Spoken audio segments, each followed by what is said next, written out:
right, guys.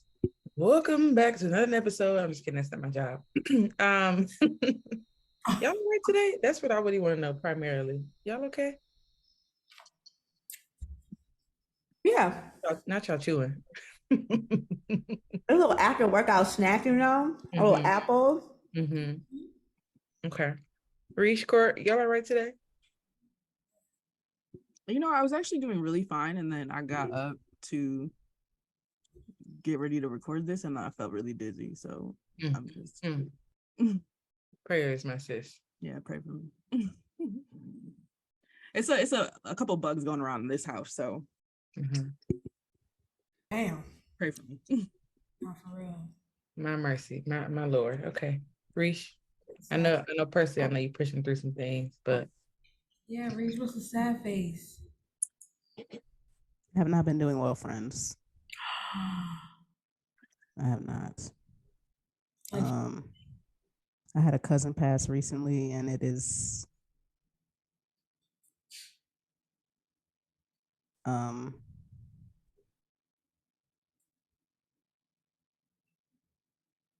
heavy shit. I feel like I lost a brother, so just trying to deal with that. I hear you. Are you in your community? No, I'm not doing good things, so we can move on. Okay. That's the offline conversation for sure. As long as there's no crack. Okay. No. Yeah, say no. Crack is whack, Crack is whack. No crack, no hair. Like too much money to be smoking crack. I done made too much money to ever smoke crack. Crack is cheap. Cheap. Give me that crystal. Either. All right. None of those hard things, but okay. All right, girl. Well, of course, we're sending you good energy and we are here to support you, but we'll take that offline. And I appreciate you being present because, child, it is hard, very hard. It is also very gross to actually not be okay. I know we joke all the time about like, oh, I'm doing terrible. You know what I mean? But when you're actually down bad, it's not good. It ain't. It's not good. It ain't. So, I mean, I'm okay. I don't want anybody to fucking call them folks on me or anything like that. But grief is like a wet blanket. Like it puts a wet blanket over everything. Like I still feel like happy and stuff like that, but I don't know. It's like an underline. Yeah, I'm just trying to figure it out because I honestly like never. And I've like had people that I know pass away and stuff like that, and people in my family, but I don't know. This is just different. Yeah. I mean, you talking about that's like a whole brother, G. That's right. That's close. Grief doesn't have a handbook, or they say there are 5 stages, but like you do whips and rounds and figure eights. Like it's not linear, So you just figure it out as you go. My God, like. But again, like I said, we're here. We ain't got all the answers either way, but we are available for support in however ways we can, Lord. Okay, we're gonna attempt to shift the energy, because it's been a long week and it's only Monday. Questions I have for you guys. I'm gonna do 2. Would you rather be able to take back anything you say or hear every conversation that is about you? I want to hear everything that's ever said about me. Everything about I'm not taking it back. Shit, I said. I don't regret a thing I said. Period. Everything. Every last thing. I want to hear everything. Even if I apologize, which is rare. Even if I apologize after it, I'm not taking lie. Yeah. Lie. I'm not taking back shit I said. I want to hear everything that was said about me. Period. Okay. I've never had a desire to take back anything I said. That too. I'd be like, damn, I shouldn't have said that, but it is what it is. It's already in the ether now. Too late. I mean, like, I would say take back, like, it don't exist no more, right? Like, not just like, oh, I take back what I said. Like, it literally never came out. No, I don't think I've ever said anything that I like regretted that badly that I would want to take back. I ain't never, I ain't never done no wild. Yeah. Wild where I'm like, I wish this never happened. Yeah, same. Okay, but y'all want to know what other people say about you for a messy reason? The good and the bad, because the good is like to be messy, to be like to hear the things that you love about me, to hear like the messy stuff is like, bitch, you. But then also the good stuff is like when you feeling down, it's like, wow, that person really feels, that makes me feel good. So like I want to hear both.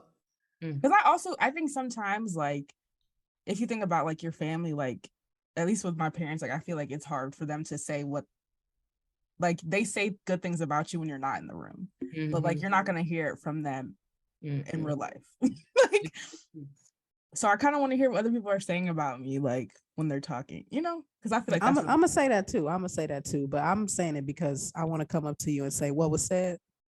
Yes, and watch your face. Now, what was that? I'm just gonna ask you what was said. You know what I mean? Like, well, you lied, so you're a liar. Messy. Yeah, we can talk about it. You know what I mean? It doesn't have to be weird. Yikes! So funny.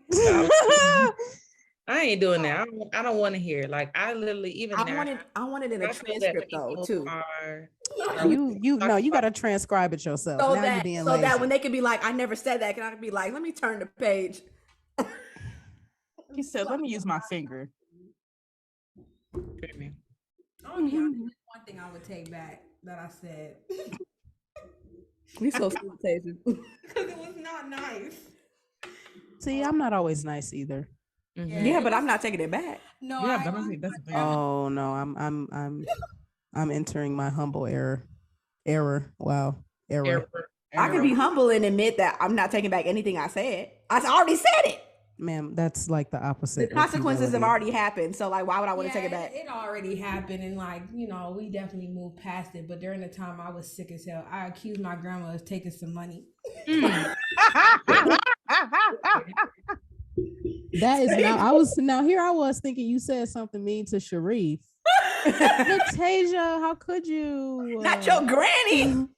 She was about to bust a cap in her granny for $5. Damn, all of this for $5, Tasia?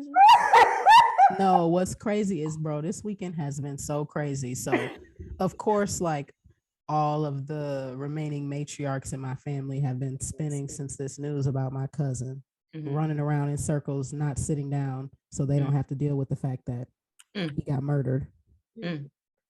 And so Friday night we're hanging out at my aunt's house, and my grandma literally runs out of the bedroom and is like, somebody stole my purse.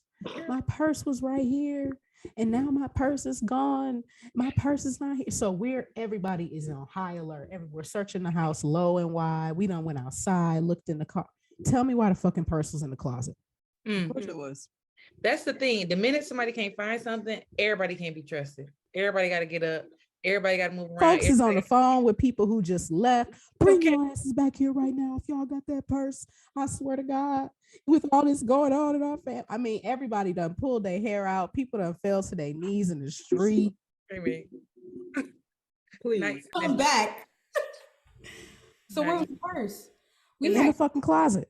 In the closet. Where she put it, I'm assuming. Or somebody put it up. The only one who could have put it in there. I was gonna say, or somebody put it up to avoid all of this, and then it still happened. Either way, no good deed goes unpunished. Isn't at all. What makes it funnier, because y'all don't know. Y'all don't know. You know who it is. That's what. Yeah. And I know the theatrics that she is capable of, and I just know I would. Was there an apology that followed for the? No. I literally, it was like, because what was so crazy and what adds, I should have had already been home 45 minutes before this happened. And I knew this. I knew I should have left. But I stayed, you know, there's so much going on. I want to be present and be around. And then this all pops off and everybody just left and pretended like it didn't happen. Very black. Very, very, that's very. Well, everybody left and went home to talk shit about the situation on the way home. Of course. Yeah, I was like, something bad would have probably been said if everybody stayed. Right.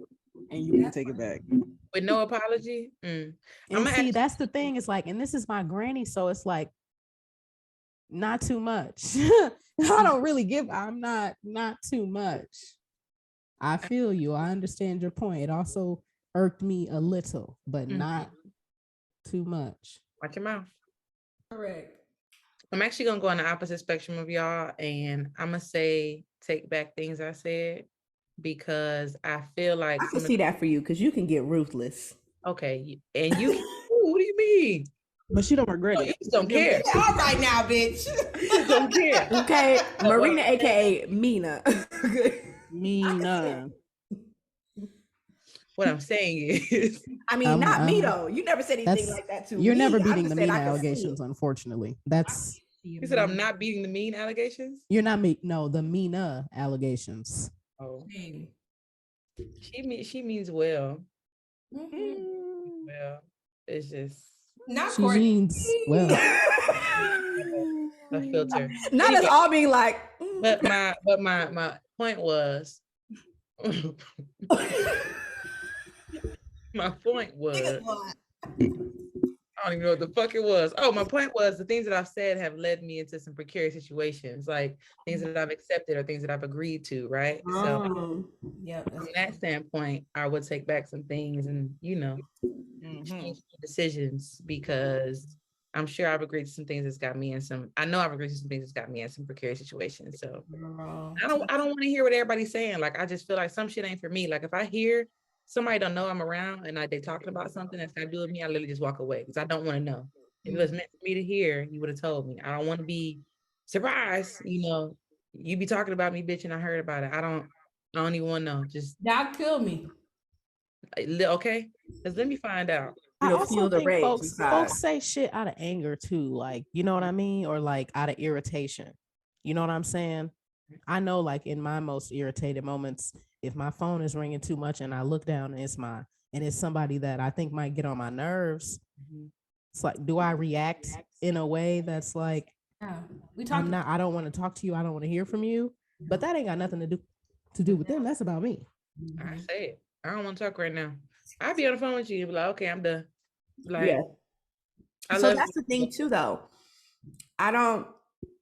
Even if that was the case, like if everybody in the world picked, like, I want to hear what people are saying about me, I don't even think in my private moments that I say something that I wouldn't necessarily say in front of the person I'm talking about. Right. So that's why I'm just like, I don't care about that. Because also if I said it, I already feel, at least me, this is my personal belief. Like if I'm going to say something out loud, I feel like, like I have to stand on it. And there could be a time that it could come back to you. Like, even if I'm alone by myself, you can get an inkling in your spirit that I said some shit. It's just like, I believe that it could potentially come back to you. So I have to be like, well, I said it. And standing there. Yeah.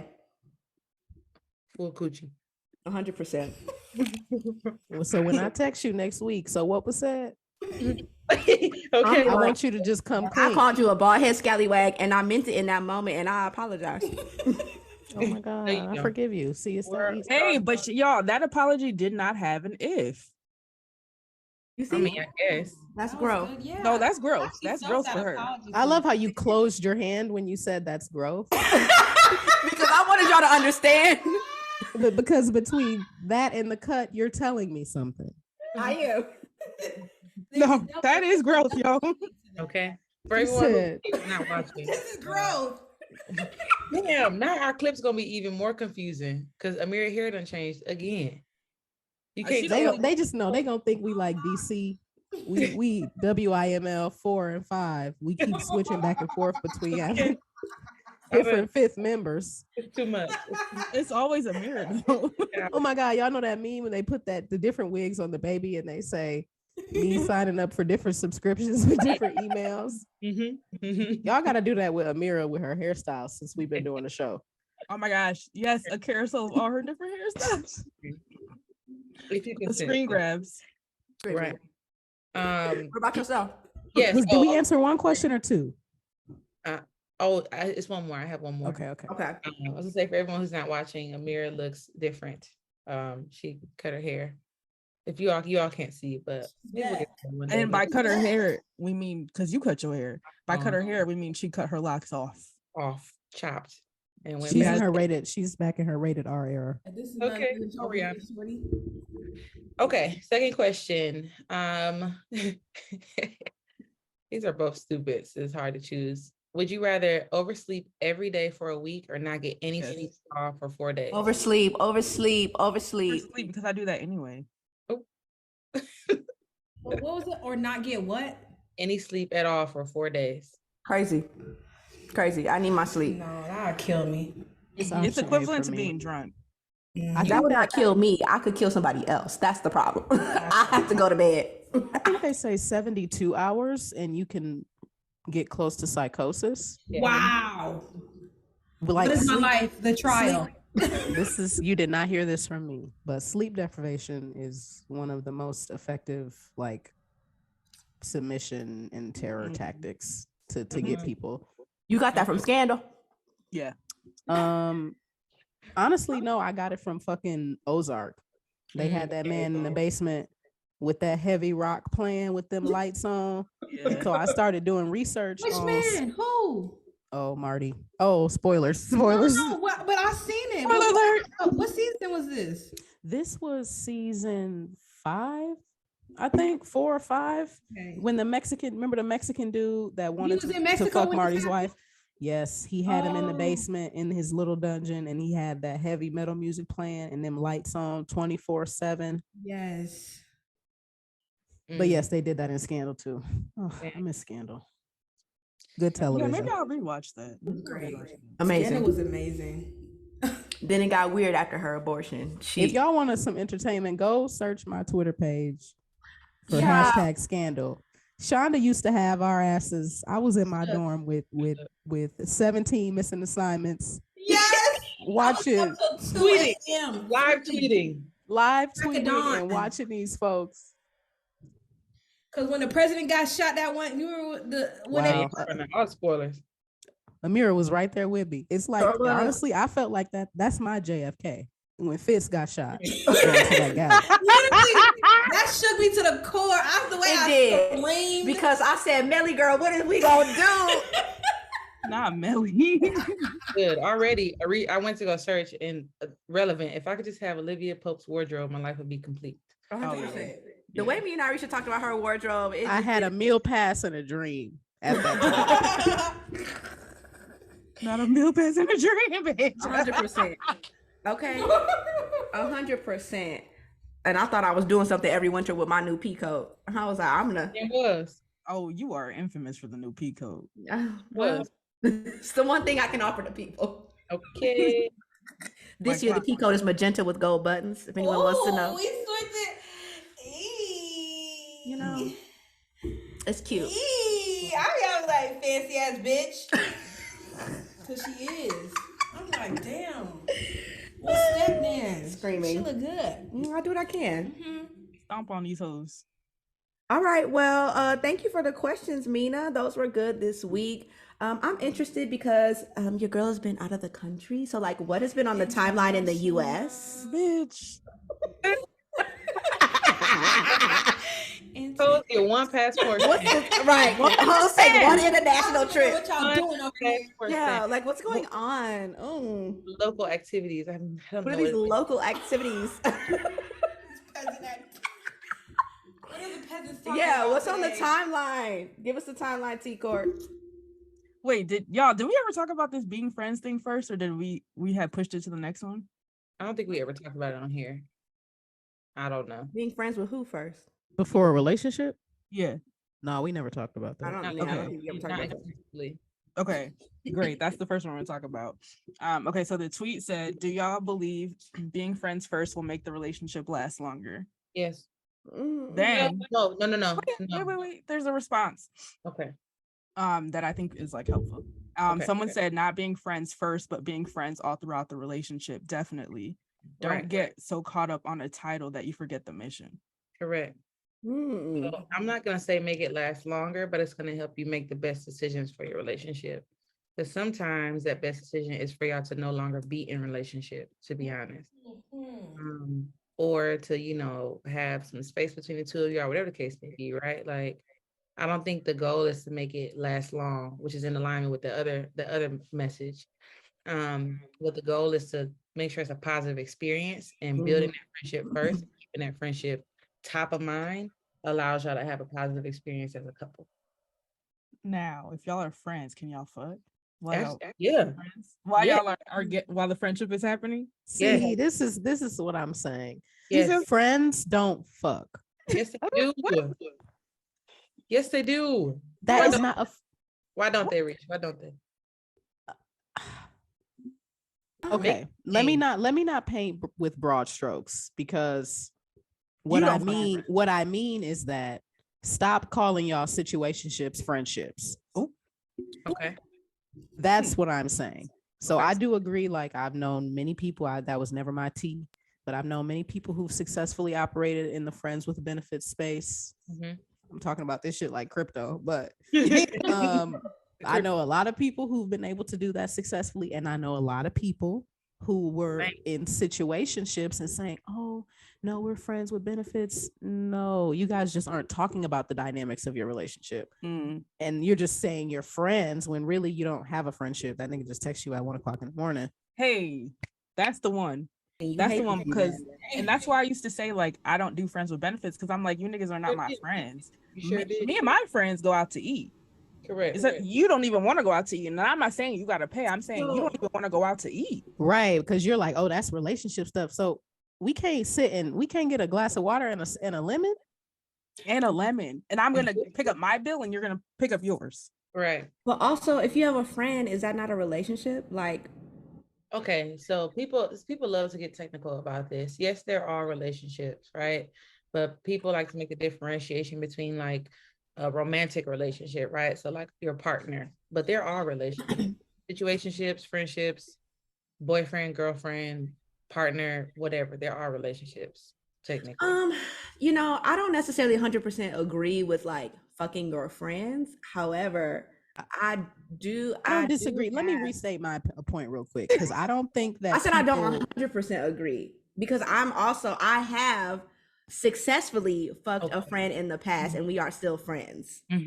So it's like, I think that it's possible, but I don't necessarily always 100% agree with the philosophy, because you and your friend might not be on the same page, and is that even really your friend? Like, me and this person are actually friends, like real friends. So like, we were friends for a decade before we ever even fucked. And I think that's where it gets difficult, because it's like the question is saying be friends first, but it's like, so date. You know what I mean? Like I never wanted to date my friends, and that's where the disconnect happens for me mentally. And that could just be me, right? Like and that could just be me now that I'm thinking about how I am. No, because it's like, because I'm very segmented. Like, I keep shit in order. I keep people in their appropriate place in relation to me. So I've never been like, let me fuck my friends. I just have never. That's my homie. Okay. Yeah, I feel like that's not my. I feel like that's where it's like confusing to me, because it's like, okay, you want your friend that you want to date the person you're dating to be friends, but like, if it's a new situation, then like, how do y'all be friends without, like, how do you build the friendship if you're not already friends? Because y'all fucking 10-year friends. Well, no, that's not always the case. No, that's not me. It's not me. One situation was that, yes, but then another situation was really just getting to know each other with a little flirting sprinkled in there. That's it. And then when it came, but like, it wasn't just like strictly platonic, but it's like, I'm actually genuinely interested in who you are. I give a fuck about what you do day to day. I give a fuck about what your dreams and goals are. I give a fuck about things that interest you. I pay attention to you. I'm taking note of things you like, right? And showing up for you in that way. I know your birthday. I'll give you a birthday gift. Whatever the case may be. You go to lunch. Like, we literally just hang out. Like, you get to know the person the same way that you get to know your friends, and you love or begin to share some kind of love with this person the same way that you do with your friends. And then at some point y'all decide, maybe, sex is on the table. Maybe sex is on the table, maybe it's not. And I'm also still friends with that person to this day. Because that's where I'm trying to figure out, like, shit, no vendettas, no none of that. Like, be cool. Is that the disconnect with me? Because I'm like, I'm trying to fuck. So like, kind of hump too fast. Slow down. Right. So it's like, because I'm like, because that for me, what you're explaining is how I date. You know what I'm saying? Like, yeah, you don't date your friends. You date your friends, right? I do date my friends. Same thing, sis. You just don't want to fuck us. Right. No. But I hear what Courtney's saying, because I'm saying, well, like, yeah, I started as I'm trying to fuck. Come to the mic, baby. Come to the mic. Yeah, and repeat that last part for the audience, please. No, I understand what Courtney is saying, because like initially with all of the relationships that I pursued, it was definitely I'm trying to have sexual intercourse. Sex. Let's just get right to it. Yeah, but right. Like, especially for like, you know, for my current boo thing, my babes, like that was initially it was that, and then it was like, wow, you're a great person. Wow, this is a good friend. Like you, like this is. I feel like we could be friends. Like, so how long was that? How long was that time period? So when I honestly, it was like probably after like the second date when I realized that his agenda and my agenda were not the same thing. he was trying to get to know me. Oh, you was trying to get them draws. So wait, so I get that though, because in a lot of the previous things that I tried to pursue, I was trying to fuck first, or I was used, or even if I wasn't, I was used to them being mannish and trying to fuck me first. But when I started dating my current boo, it wasn't like that. I was like, this feels like the homie.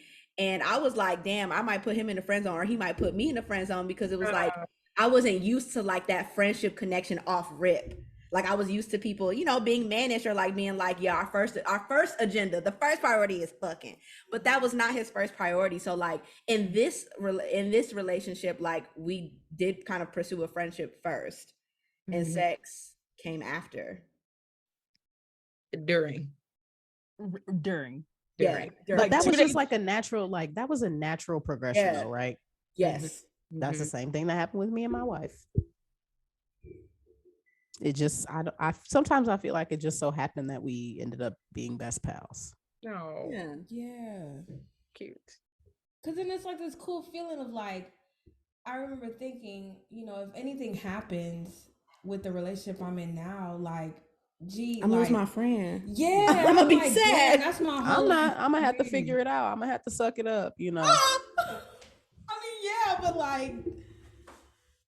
Sure. I'm still coming over on holidays, so no, not right away. See, and let's not talk about things that's not going to happen. But yeah, you know, it would be down the line. I would hope that I would never let it deteriorate to the point where I can't have you in my life anymore. Like that is so stupid. But that's because that's your friend. And what bothers me about relationships is people be like, I'm not doing that for them. They're not my boyfriend. It's like, is this your motherfucking friend? Like, yeah, the girls are. Ask that and like be like, I want this to be my man, be my man, but you won't even be a friend to this person like that. People be afraid of like being taken advantage of though. Yeah, and that's understandable. Yeah, because I was there. But if you slow your ass down instead of running 80 miles per hour toward a marriage, you could see how a motherfucker treat around you. Oh, that's Y'all be moving so fast to get married and be in relationship with people that you can't even pay attention to like how somebody's going to treat you. You can see that way ahead of time. And if you don't see it in your relationship, you can definitely see it in the relationships they have with other people. So y'all just let me meet your friends. What they say, the red flags look like carnival signs or something. They look like Six Flags. More flags, more fun. Yeah, I would say that's the one thing about dating a friend, because y'all know I dated roller coaster a friend, and like you lose it, like there's a good chance you will lose your friend. Not a good chance. No. Why do you say that? Well, I lost a friend because of their new partner, but why do you say that? Wait, what? I also don't know who you're talking about.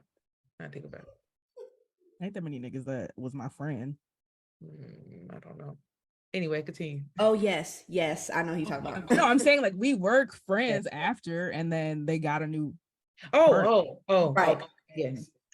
We can no longer be friends, and like I literally have known this nigga my whole life, so it was just like really sad for me because I was like, yeah, but also a big defense. Y'all didn't know how to be strictly friends. It was flirtation in that wasn't me. That was first of all, that's not on me. It isn't on you, sis. I disagree. Yeah, you was a provoker. I'm a provoker. Tighten up. you gotta tighten up. And that was before she even knew about that shit. Like, you specific. Courtney, get her out of here. Get her out of here. A mess. No, she's just an insecure person. That's none of my business. Screaming. It certainly is not. What's the verdict? The podcast is saying what? Fuck your friends? Oh, I'm just kidding. Asterisks. Fuck your friends. Asterisks. If they really your friends. If they're your friends. I don't think we should be advocating for any particular point. I was just trying to get a summary, like what? Do as you please with discernment. Discernment is key. That is the message. But people don't be knowing better. That's also. I think about like the kids in my life, like the teenagers. Like, how do I show y'all how to find good friends? You know. Well, it's also you live and you learn. I don't know. It's really, and when I look at my brother and sister and I see the people that they engage with, I think my sister is okay. But sometimes I look at my brother because they're both like really like they say to themselves, and I just be looking at them like, you got no clue. Not a clue in the world. And it's just like, but you have to learn on your own. Like you have to learn the hard. Like that's friendships. I think is the one thing that is like it's hard to teach a child. Kind of like there are just some things that you just have to experience for yourself. So it's like I could peep that this friend might be no good, but it's like until they burn you and you decide to get rid of them, there's nothing that I can say because this is your friend. Mm-hmm.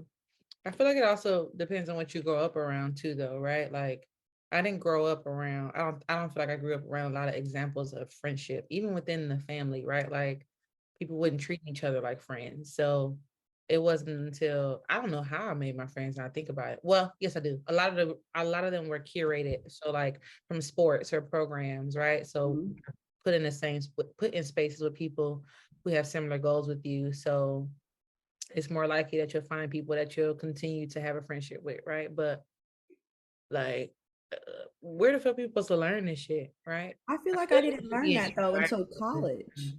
Because in high school, that's crazy. Because I feel like I always saw my mom having strong friendships. I don't think like, I did.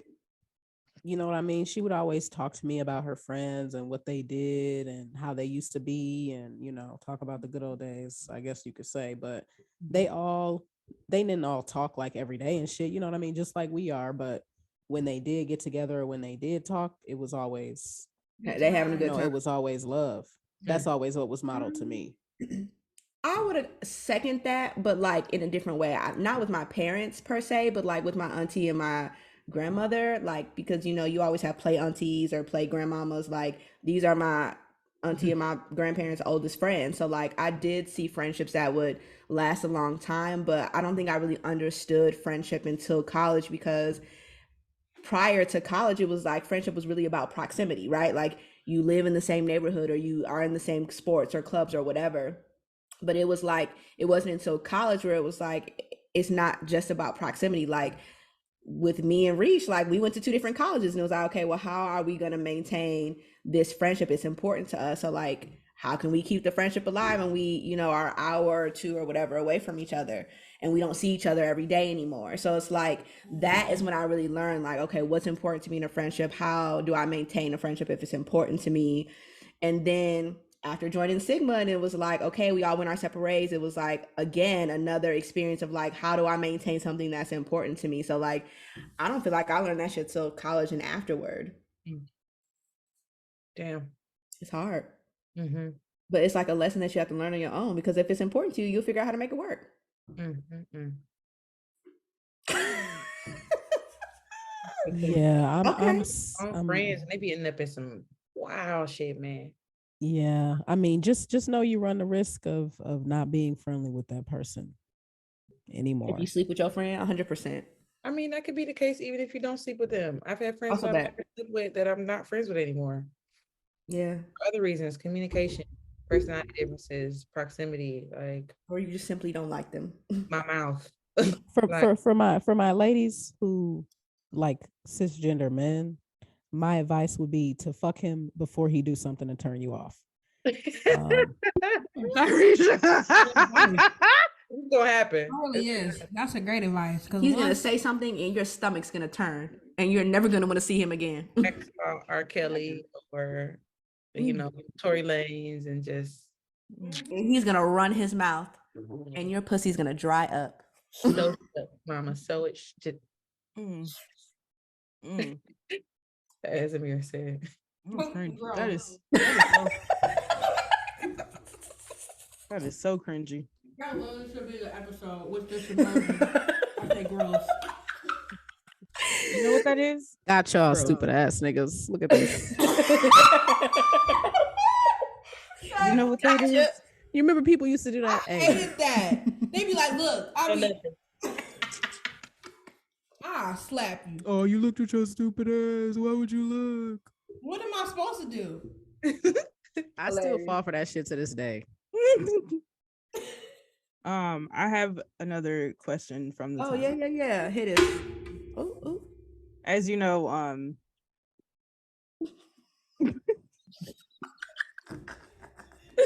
Amir said, "Hit me." Ex-husband keeps having children. And in the who's another one? Mariah Carey's ex-husband keeps having kids. Oh, I can't believe they was married for real. And in the spirit of, do you get the other baby a Happy Meal? No. I want to know. All that money she bought with them Christmas songs? Somebody said, so y'all expect Mariah Carey to buy all of Nick Cannon kids' food? Yeah, if she got all them kids at her house, why would she not feed them? With just the Christmas money alone. But like, at what point do you stop at like child 18? Like, if all of his kids are at my house, they gotta be fed. I'm not gonna let these kids go hungry. What if she's dropping off the babies at his house and the other kids are there? That don't got nothing to do with I'm me. just trying to imagine the scene where Nick pulls up in that school bus with all his kids. And they all get out at the roundabout in front of Mariah Carey's house. Just the beige brigade, just running up and through. Walking out of that bus, one by one. The beige brigade. Yep, that's going under there. The beige brigade. Screaming. The CIA has to step in and do something about this. No, sis, the FBI needs to plant an informant. It's something. It's weird. It's strange, sir. What's going on? Something needs to be done. To answer the question,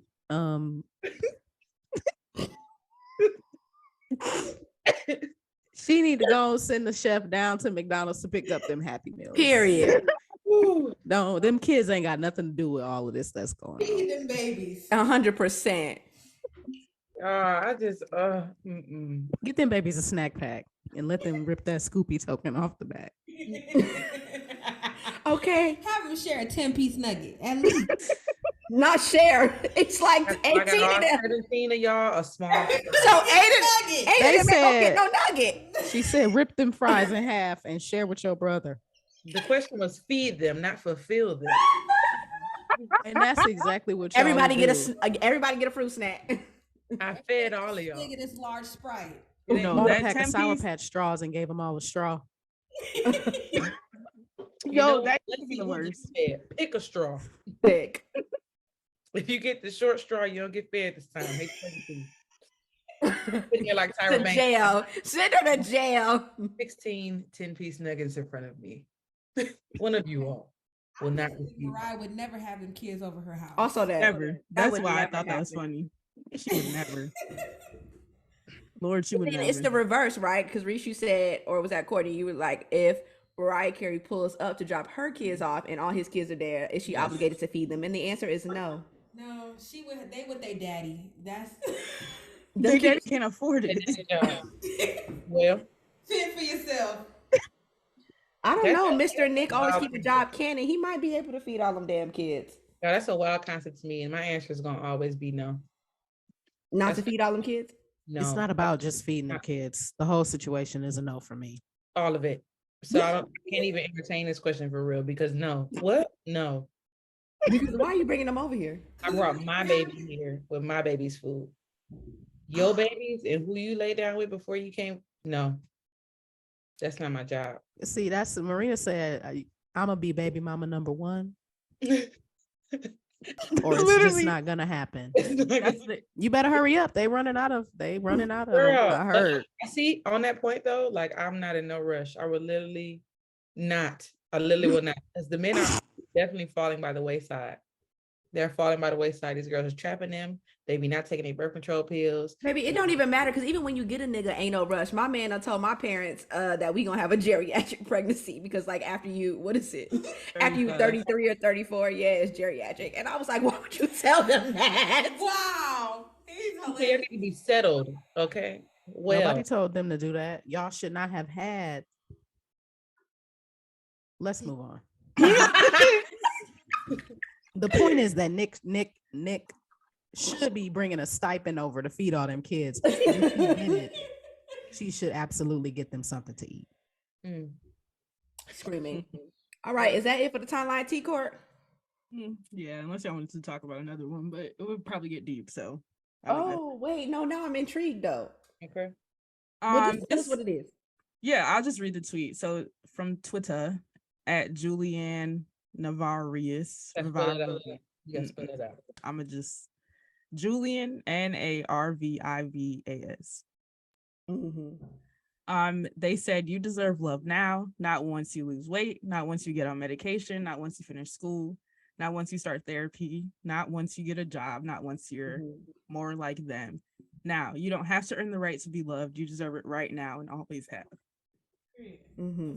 So what's the argument? What's the question? Because I would agree. I feel like a part of me at one point, like, I feel like I definitely disagreed. Like, it would be like, oh, you know, like, before I get in a relationship, like, I'm trying to get my life together. But then it reminded me of, like, Tasia sent us that video today, that it's like, sometimes you don't realize you still have issues until you're in a relationship. That it's like, that would only come up with somebody else, not on my own. Relationships are a mirror for sure. Right at the door. The police. I was gonna say, I'm gonna expand the definition of love too, right? Because you deserve love, yes, but maybe you shouldn't be in a partnership just yet, right? But maybe you can deserve love from the people who love you in your life.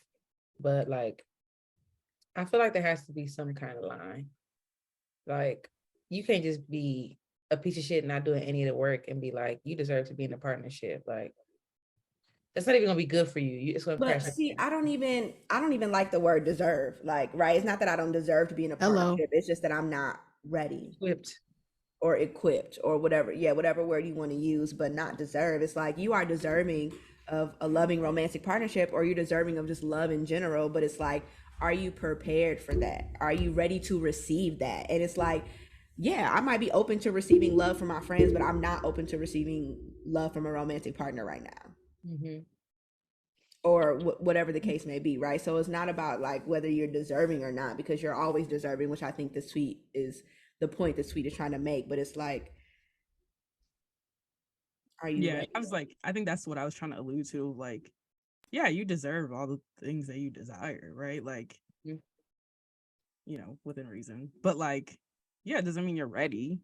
Doesn't mean you should be in a partnership. Okay, you in and out of you unhoused and you in and out of like a facility. Like, you don't need to be in a romantic partnership. I don't think so either. Like, that's not the priority, baby. You need a stable house. Yeah, like, I don't know.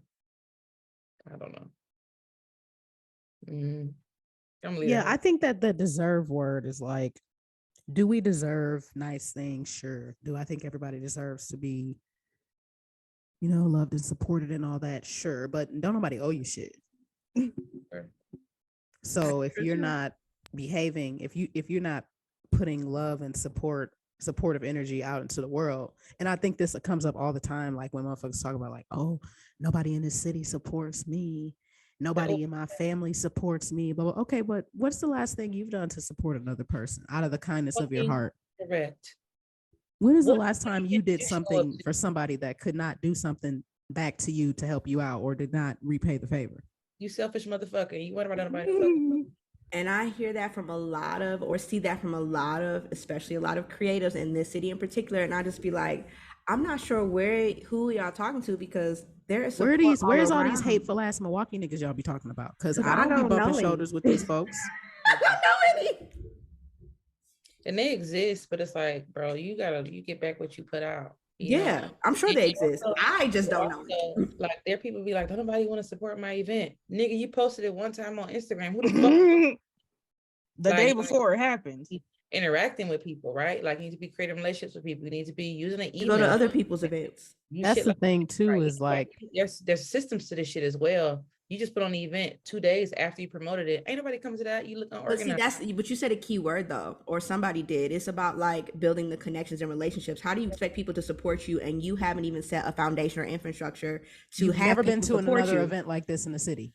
Not even just that, like you literally don't have connections or relationships with people in order for them to support you. You have associates, you have people, acquaintances, people who may know of you, and then you're expecting them to support you. And it's like, some people will, I'm sure, but it's like, have you fed this relationship in order for them to support you? No, all you do is ask for stuff. No. That's weird. No. Or you only pop up when you got something you want people to support. Fuck you, go to hell. That's weird. And I mean that. 100%. Empty barrels make the most noise. Ooh, come on. See, Proverbs. My favorite thing. Them marbles be rolling around down there, just echoing. Loud as hell. Woo! All right. Well, thank you, Courtney, for the timeline tea. I am so excited to hear about cloud thoughts because y'all would be so proud of me. I have been in the clouds the past week. That's just so quiet. Well, I'm like, where? Yeah, where about yourself? I was off work. I know that's right.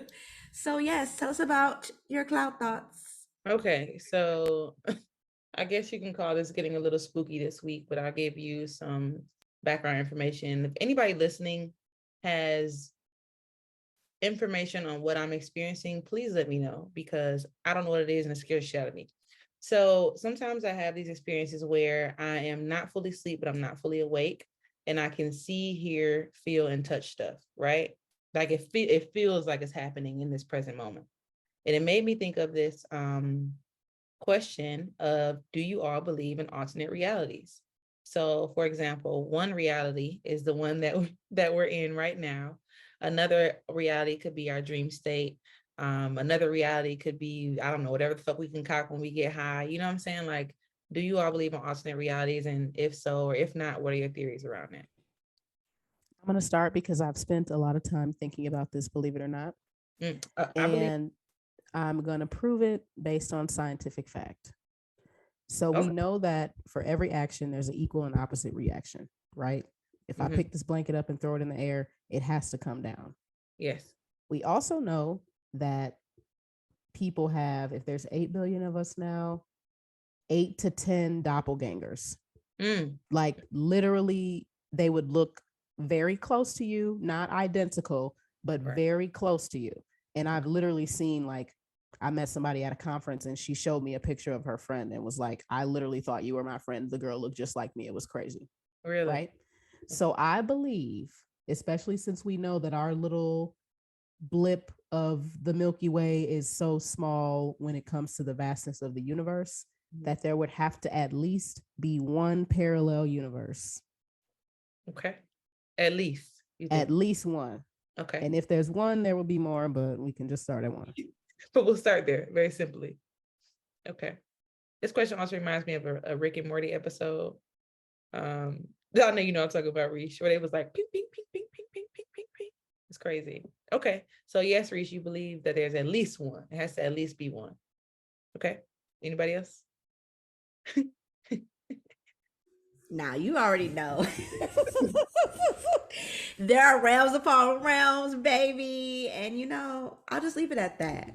I know what you're talking about, Mina, and I have definitely experienced that, but it wasn't a pleasant experience, and it was kind of like partnered with like sleep paralysis. So I've only had those experiences in like almost like a scary way, but like it wasn't good.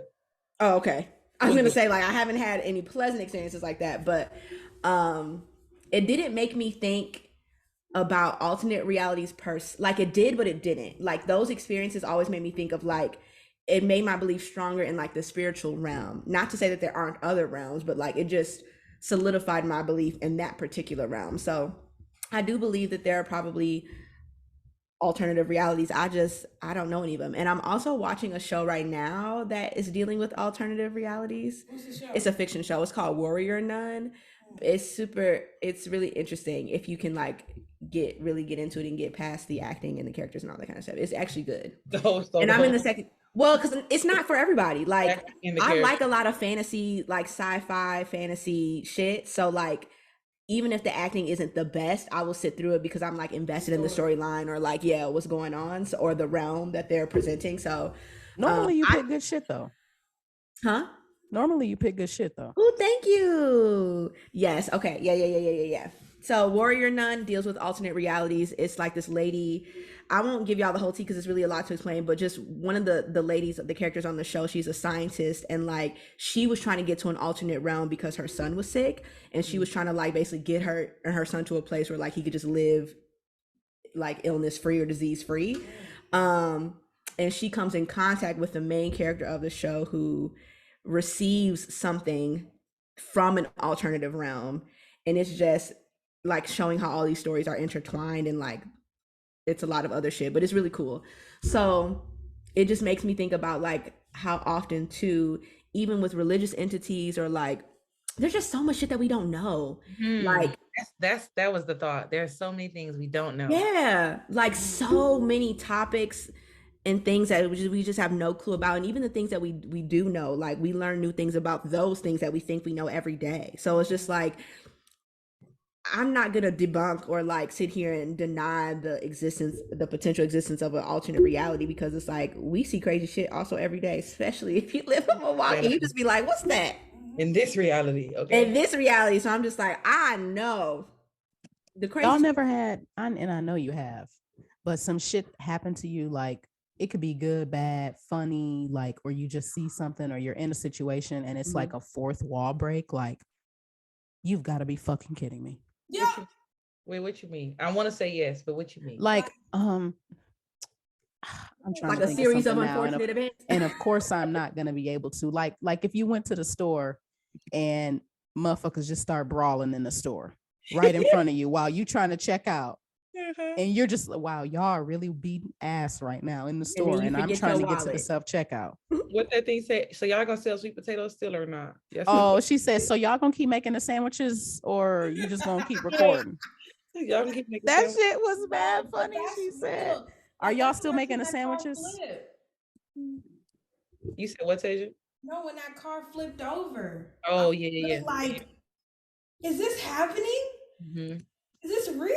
And then I was like, oh my gosh, there's a woman in there. Oh my gosh, she's dead. Like, she wasn't really dead, y'all. But she thought she was.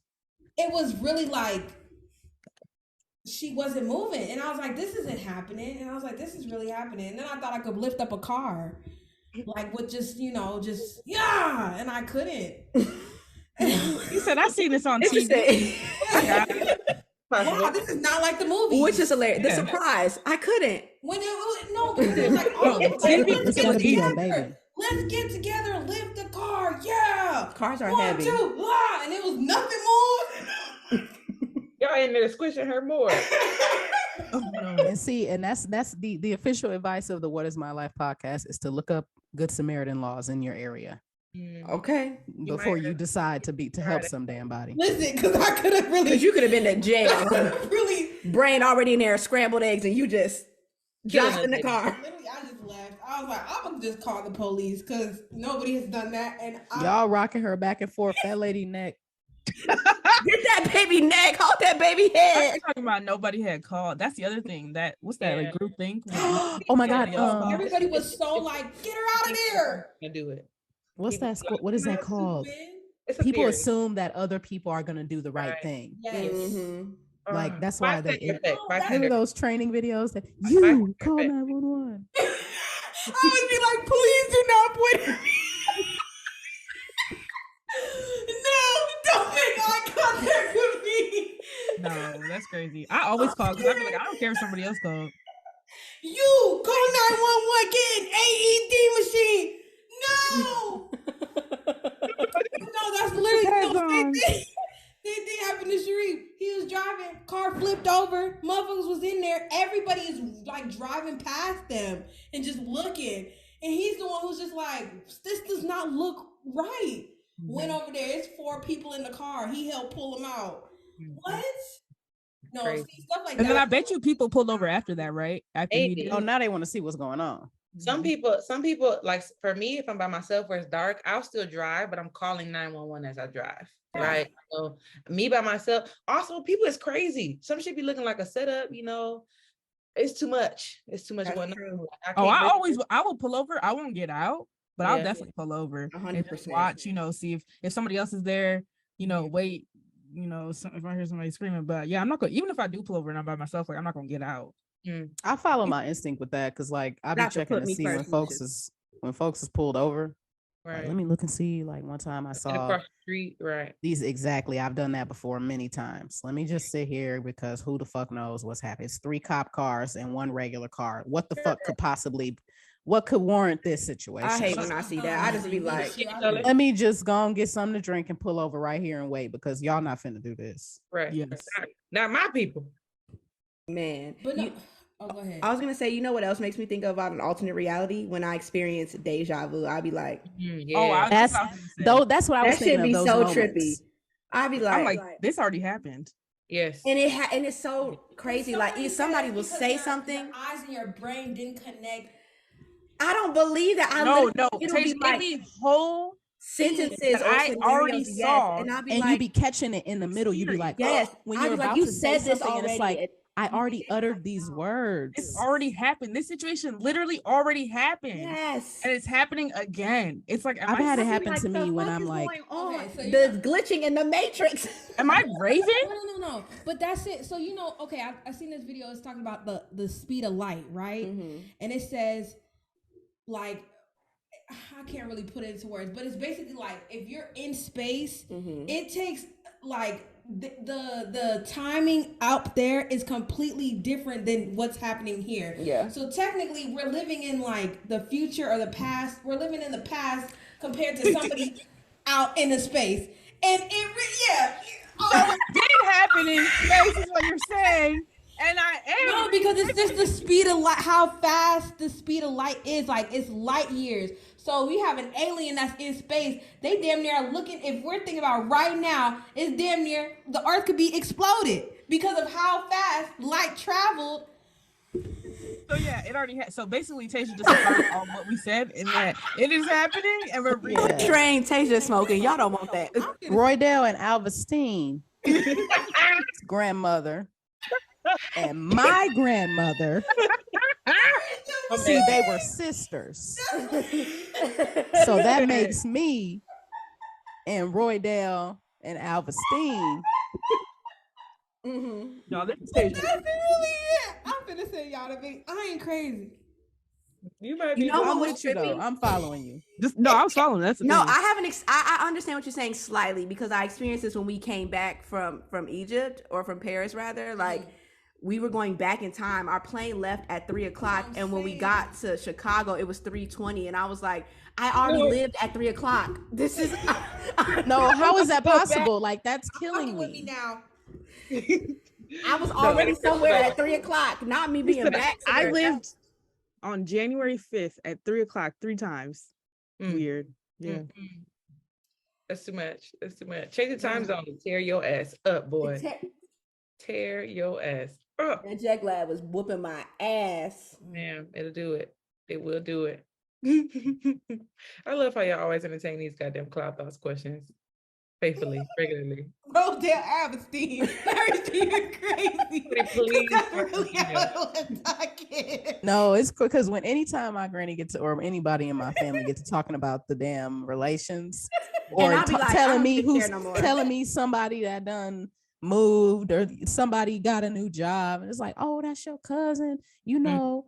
And don't ask how they're your cousin, because now you're sitting here for an hour and a half. And now I don't even care no more. They're my cousin. That's fine. Photos, and now you on the phone with your cousin in Mexico or in Mississippi. Like, I got my grandbaby here. Oh my God. All right. I hate that to talk on the phone. I don't want to talk. Woo! Thankfully, I asked about all the old people who have already passed on, so you can't get them on the phone. They ancestors. Yeah, you'd be surprised. No, you're right. I go to sleep tonight and they be like, "What you said?" Yeah, I don't want no smoke. What was said? It was a joke. Don't pull up the transcript. I want to talk. It's all. You had questions. I'm here. Oh, so you said my signal don't work and come all the way down there, no? Okay. The way I pour that water out, pull that candle out. Listen. I don't want to talk to you right now. I'm scared. Not you put the flame out like this. That was me when we went to Miami. I was having an experience when we was in the water, and I was like, "Oh yeah." I was like, "Y'all get into that. Y'all know I don't like that. Don't do that." Oh yeah. What y'all do? What happened? Well, because I was having naked. We damn near. We was in the ocean damn near naked, and I was having a spiritual experience, and like the way that I feel like I hear or speak to my ancestors is like through cards or when I journal. I like hear things that I know aren't my thoughts. But when I was in the water, I literally felt like they were like reaching, like touching me, and I was like, "Y'all know I do not like that. I'm freaking out. Don't do that." Don't do that. And it's all cool. Because I was like, y'all getting too close now. That's too close. And then she turned around and she felt me. Or was it you turn around? No, I kept my eyes closed. Yeah. And I was just like, get me back to my sisters. I was like, get me back. And I literally, I was far out from them. I was very far from them.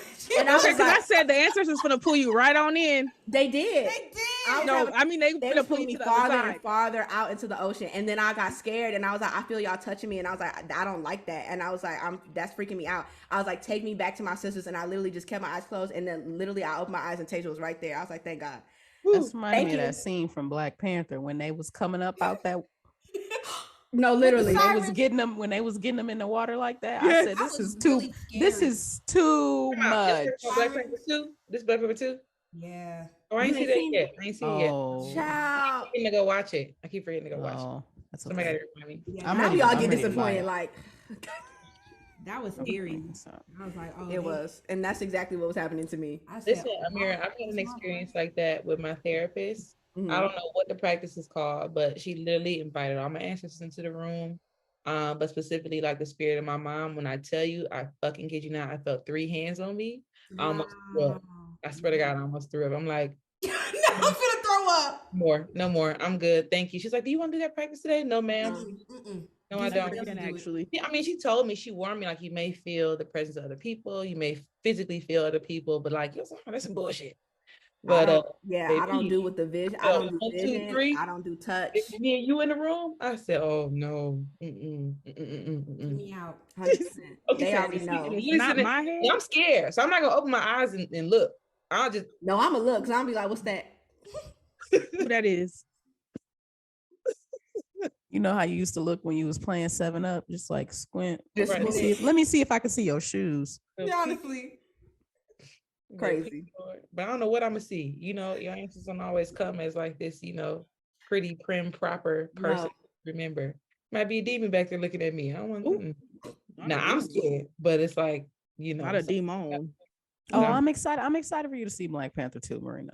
Okay, somebody remind me. Go to a matinee. You don't have so many potty breaks. It didn't feel like I have not had that much fun watching a movie in the theater in so long. Me too. I thought I was gonna go to sleep, and I did it. No, I had as long fun. as everybody said it was. It was as long as it hour, almost 2 hours, 2 hours and something. It's almost almost 3. Yeah. Wow. It didn't feel like it though at all. It was. I thought it was entertaining, and also I was off of Mountain Dew, so. Off a Mountain Dew. Why she said like it was crack? Right. Nigga had a sugar rush. The crack, nigga. What? Wow.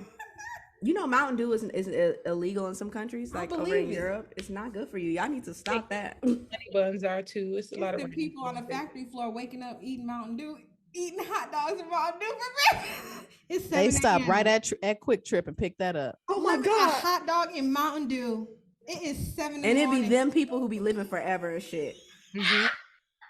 Telling us we need to be eating kale. Stomach of steel. Not my granddaddy, motherfucking eating turkey hot dogs all his fucking life and smoking cigarettes and all types of shit, and he living forever. And you want me to eat kale? No. It's not happening. Nope. It will never happen. Nope. All right. Well, I want to talk about the what is my life moment for this week. Reesh, go ahead and tell us about that. What's going on? What are we talking about? So, I think we're supposed to talk about the black text this week, right? Oh, no, I'm just kidding. Look. All right. I have this article from Vox that I found by Lynette Khalifi. I'm sorry, I'm butchering your name. Lynette Kalfani Cox from March of 21. And the title of it is Here's What the Black Text Does to So Many Families, Including Mine. So I'm not going to read this whole thing. I'm just going to skip to, okay. The median Black household has a net worth of only $24,100 as opposed to $188,200 in net worth in median white households, which is data from the 2019 Federal Reserve. Mm-hmm. These numbers don't always show the nuance of financial instability for many Black families. A quarter of Black households have zero or negative net worth compared with a tenth of white families, according to the Economic Policy Institute. And her kind of whole point of it is the reality is that for those of us able to generate wealth and reach a level of comfort, we are also often financially supporting family members or paying down debt. We simply don't have that generational wealth that so many white families have to fall back on and start out their adult lives with. Even two people earning the same income can be looking at totally different financial situations based on their race and class. One could be putting money into savings or investing, while the other might be using that same income to pay a family member's rent or help support an aging parent's retirement. So my question is, do you guys feel like you've ever been impacted by the Black tax as I just defined it? Yes. Yes-ish. Mm-hmm. Yeah, yes-ish too. I would say yes, definitely growing up, right? Like seeing that happen to my parents. As like, you know, with my mom still having family back in Belize. So that's like her sending money for her mom, like, you know, because she's not working anymore and like whatever their social service system is like, or my dad like having to help out with. Also, parallel, adjacent, like we see that a lot too, I feel like with when family members die, and if there isn't like insurance, like then they'll be like, who like, how are we gonna pay for so-and-so funeral? Like that has happened in my family a lot, and then it'll be like, well, we know so-and-so got money, we know so, you know, so it's just like you see that a lot too of like, okay, well, just because I might have it, yeah, then you're expected to anyway. So yeah, I feel like I've seen it a lot with my parents of just like being probably like the most successful from both, like on both of their sides of their siblings. Like they're expected to take care of the whole family a lot, or to like cough it up because y'all probably got it.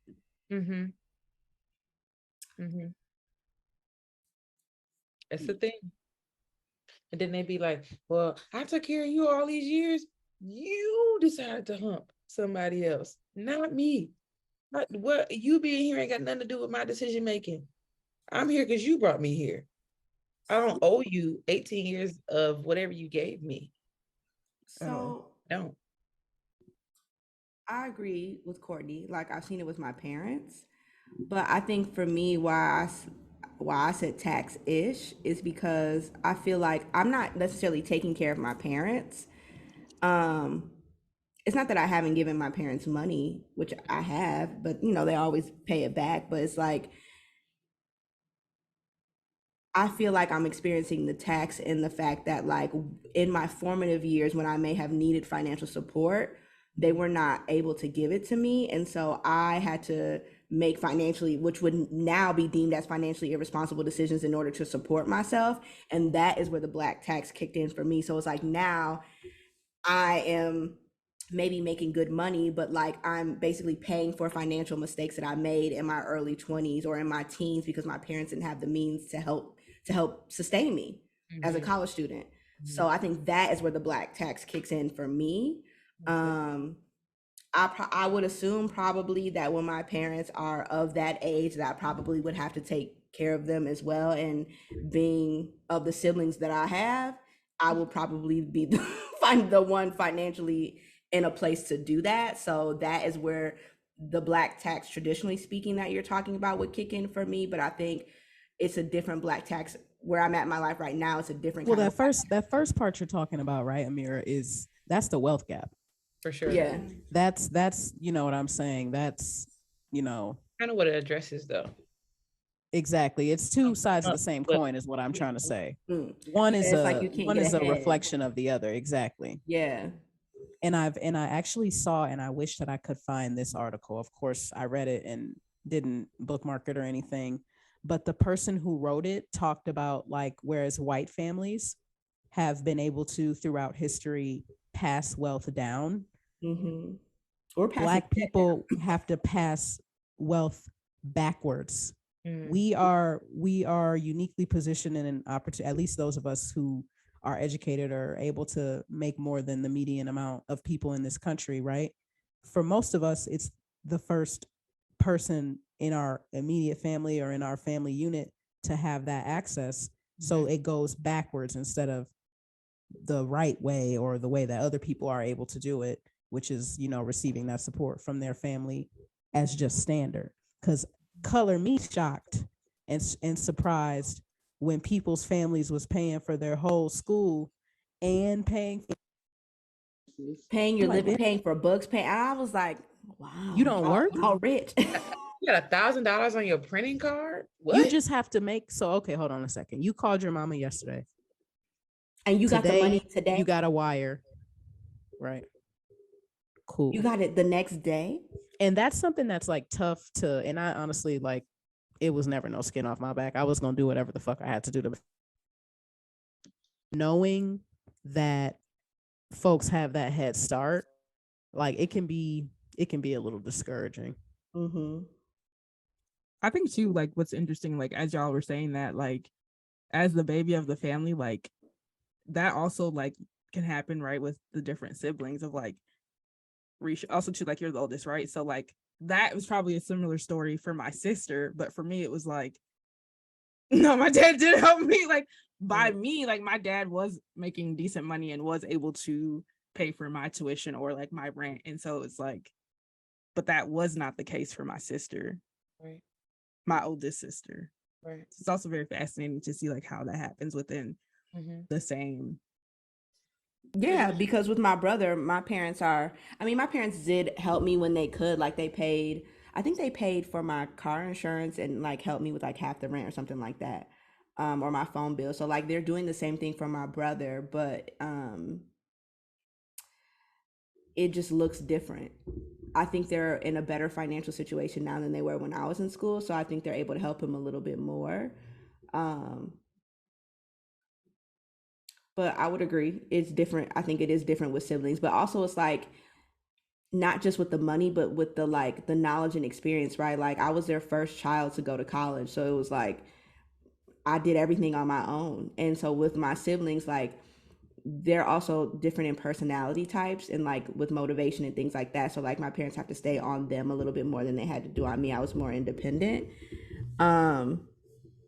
So it was new experience for them when, you know, my brother was going to college, because they're like, okay, like, we need to be knowledgeable of all of these things, because Amir did them on her own. So, like, we didn't know what the hell was going on. We just gave her the money for the for the application fee or whatever, or gave her our social for the FAFSA. Like, with my brother, it's like they did everything with him, so it was like a learning experience for them too.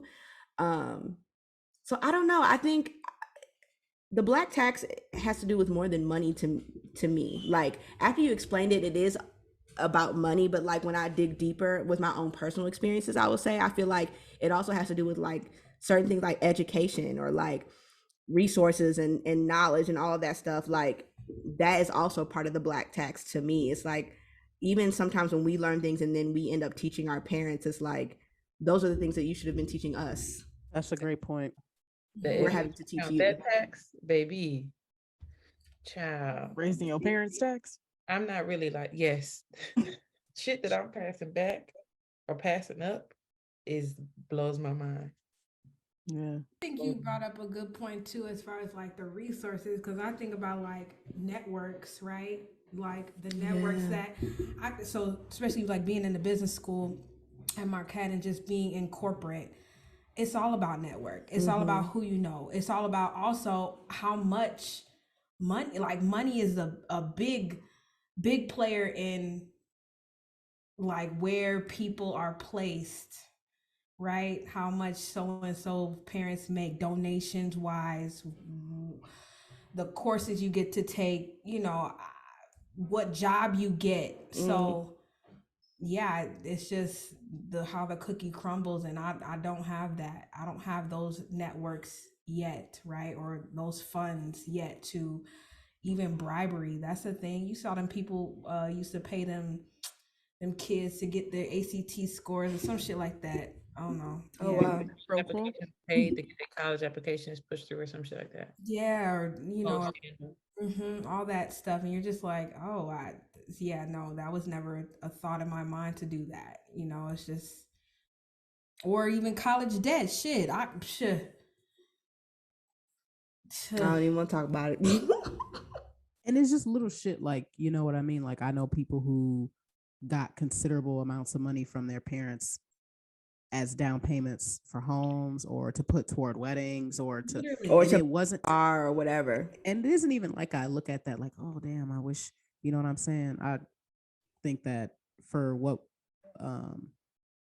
we had, like my mother did more than she ever needed to do. Like I have no issue getting it out of the mud. I've never been averse to working, but it is just like, wow. Like, so I never feel bad like about little shit like that. Oh, I don't own a house. So I don't have this. I don't do that. Them motherfuckers is not buying them houses on their own. Nobody is doing that shit on their own. They're really not. If you blessed enough and fortunate enough, nobody knows that on their own, even knowing how to like do that, how to put yourself in a credit position to be able to be considered a worthy homeowner. Like if I didn't have a job in that industry, I would have had no clue. No knowledge. The fact that all the stuff that we had learned when we worked for that particular financial institution, when we worked with homes and mortgages, like all that knowledge that I was passing back to my parents because they were looking to buy a house for the next couple of years. It's like, that's again, the black tax that I'm talking about passing knowledge back. It's like, these are things that I would be looking for you to teach me. Do y'all think we have it backwards though? Like, isn't this what we're supposed to be doing? What you mean? I don't think it's bad. Or the things that we know, like, isn't this what we're supposed to be doing? Like, we're supposed to be going farther than they went and coming back and being like, hey, this is what I learned, right? Because I'm just challenging myself too. I'm also challenging my own thought because I'm like annoyed or irritated that, you know, I have to do all this work, but it's like the world is also changing faster than they can. So now I have to, it's kind of my responsibility-ish to take this knowledge that I'm learning and give it back, right? Or take this knowledge and spread it out whatever direction, you know? Like I'm wondering if we're seeing it as a tax when it's really like that's how it should be. That's how it's supposed to go. Maybe. That's not the financial part, but the things that we're learning, you know? Oh, yeah, the things that we're learning, yeah. Because that's right. That's why they, you know, for some parents who maybe only had a 10th grade education and you went to college, like that's why they did what they did to send you to college, because they knew that you would go further, you would learn more, you would pass it back. So I think, yeah, Marina, to your point, like that is partially the expectation of like, at least for me, like I went to, you know, we went to college so that they could do better than us, like, or we could do better than them. But the money thing, that's, passing the money back like that. When you said that, I was like, that's it. Because that's literally what they're doing. And now as like we and my sisters too, like are doing it, right? Like, so, you know, my grandma was here and my sister bought her an air fryer, or like we're sending money and stuff to my other grandma. And it's just like, because I've seen my parents do so much, it's like, well, shit, I got it too now. So it's like, well, I'm also like passing it back, which is interesting. It's very interesting. No, yeah, we really are the new grown people. It's I've approached management about firing me. No, somebody else demote me immediately. Opt out. But constantly I'm reminded that we're legitimately the new adults. No, that was me at Bryson's That birthday. seems like a poor decision on management's part. I don't know. Who said that? Who told you I was somebody ready? get the promotion? It's like, did you see my resume? I'm not. The decisions aren't right. No, but what the funny part is my mom saying the exact same thing. Like, I'm an adult. Like, she literally has said that to me. Like, I can't believe. Yes. Wow. Like, I just don't get better. That's because your mom has a young spirit, though. I can see her saying that. I was just gonna say that because I ain't never heard my parents say that. My mom used to say the same shit to me all the time. She would be like, "You just don't know. I still feel like I was just 16 yesterday," and I used to be like, "Girl, no, I know, no, baby." Come on now. But I feel it. I feel what you was saying. I understand. Okay, because I could definitely hear Christina saying that. So you don't know the fuck going on either? Bet. No, and that I was just talking to somebody about that. Like, you never figure it out. Life is always you learning and growing. Always. When I looked at my parents and figured that out, I was like, dude, y'all lost too. At first, it made me scared, but then it made me realize I'm actually doing all right because they don't know what the fuck is going on neither. No, they don't know. What you mean? When you were younger and you would be like, "Ma, I'm sick," and then like she has all the answers, and now you'd be like, "Ma, what you think this is?" And she'd be like, "Girl, I don't know." What do you mean, girl? You better look in your bag. It's something in there that supposed me. to know. I don't like that. You're supposed to have all the answers. Crazy. Kids really be expecting you to have everything too. Everything. You no, it's just impossible. It's impossible. What you mean? Crazy. Yeah, I can't fathom that idea. That's really crazy. If I ever go home and my parents don't have what I need, the world is ending. I was just over there. I washed my clothes, words of encouragement, got some hugs. I went grocery shopping in a fridge and went on my merry way. Wow, what a one-stop shop. Yeah, you crazy. Get my scalp grease, all types of stuff. Like, if I go home and can't get that, what's going on in here? That's awesome, honestly. Oh, I like to be baby. Anybody else want to speak on being taxed? Feeling that tax? Oh, because they're going to pay. If I'm getting taxed like this, you're going to put in that work, sweetie. Get in there and grease this scalp. I am in debt. I do have a point. To somebody mentioned this earlier. Talk to your folks, talk to your people about end of life plans. Yes. Oh my gosh. Talk to them about what they want. They're not going to want to listen to you. Get that life insurance policy on them, baby. They're gonna tell you, they're gonna say, "Oh no, we can talk about it. We can talk about it. We can talk about it." No, we need to be. You know what? And I'm talking to myself as well. But take it out on your to have those conversations. Yep. Like Amir said, just if you can do it, like I pay for one that's like $2 a pay period or something like that. It's very cheap. It'll keep you from feeling resentment towards someone for something that has to be done either way. Period. We have like 3 life insurance policies. All my granddad, my parents. Oh, see, she was telling too much business anyway. You see what I'm saying? You see? The ancestors said, no, that's too much. But do definitely have those conversations about what they want. You know, what kind of, do you want a service? What do you want them to say? Because, and I need to do this because I don't share the beliefs of some of my elders, and I need to know what you want so I can tell these folks what to do. No, okay. Also, like end of life care. Do you want to be on life support? Do you want to be cremated? Do you want to be buried? Do you want to be on them? Do you want extreme measures taken, or do you want to just go like? Who's the next of kin? Who can make the decisions? Notarized, you know, so kids ain't fighting over your cars and houses and bank accounts.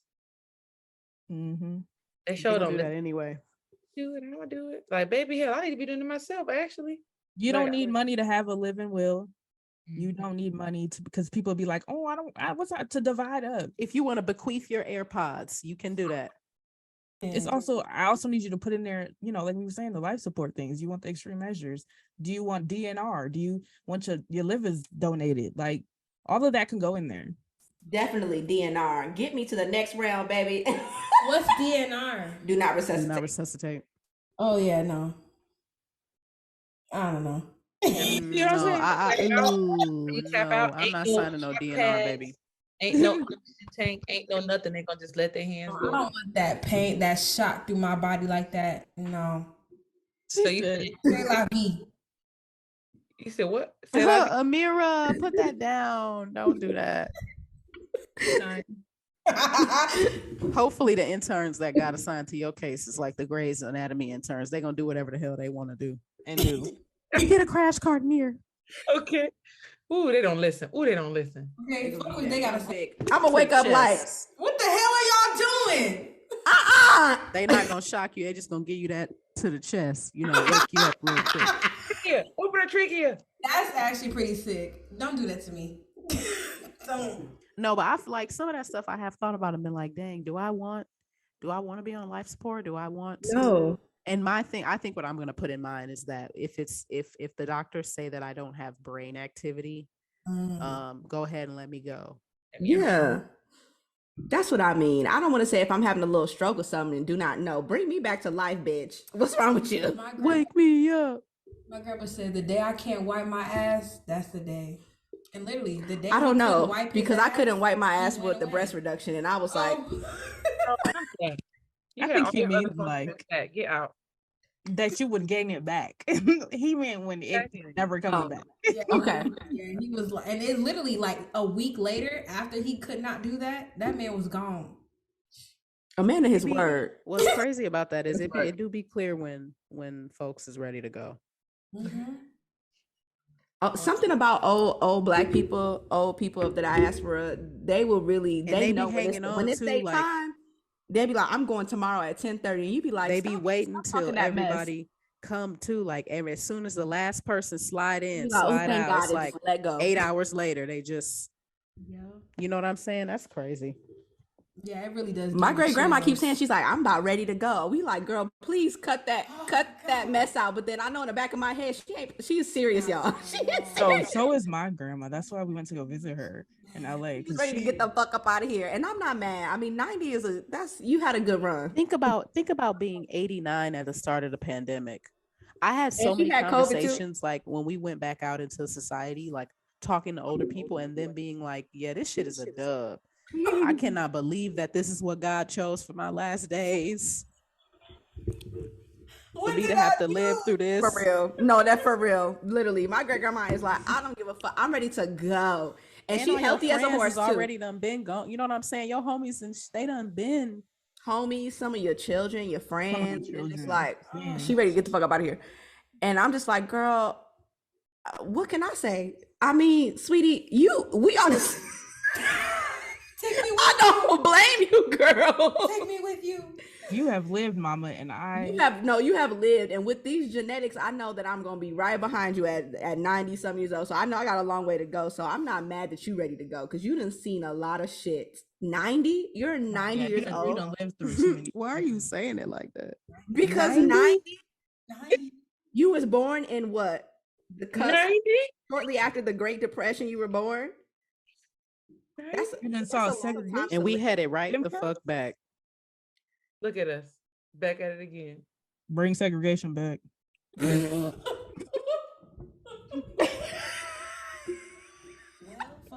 mean, they gonna try. They're going to try. I hope y'all know I want to pull this clip when undoubtedly in 2023 some absurdity happens with politics in this country. Can we go back to segregation? They're going to propose it. Yes. And I'm going to be like, they're already trying to figure out all this defund public education and make privatized education. Do you know what that's for? But then when we start getting on our shit and they trying to burn us up again. Oh, it's not going to be the same. I'll tell you that. And it's like, but you didn't want us to be at y'all schools, and now our schools are having fun and the kids are excelling, and now bring them back. The problem is, the problem is our people are resilient, and we're going to and we're innovators and creators, and something about the genetic pool is that we strong, and so you do what you might, and we just keep. Like cockroaches. That's why ain't nobody worried about them. And literally, my ancestors wasn't studying them, and I'm not studying them either. And that's really it. And so I just be looking at them like, y'all are really pressed about us, and baby, I don't care. Even if you get mad, even if you get upset, So, and honestly, this is all y'all doing, because if we didn't have to go through so much fucking oppression, we wouldn't be so goddamn. This is really all of your fault. But But anyway, all right. Well, let's go ahead and wrap up the show. It's time to go home. Go ahead and close your eyes if that serves you. We're going to get affirmed today, okay? Go ahead and take that deep breath. We've talked about a lot of heavy topics. And today we're just having a simple affirmation. You know, since I'm not at home, I'm in the home of my sis. So today's affirmation is from my affirmation app. And the word today is, today I am aligned with energies that heal my past and grow my future. Wow. Amen. Okay. That's it.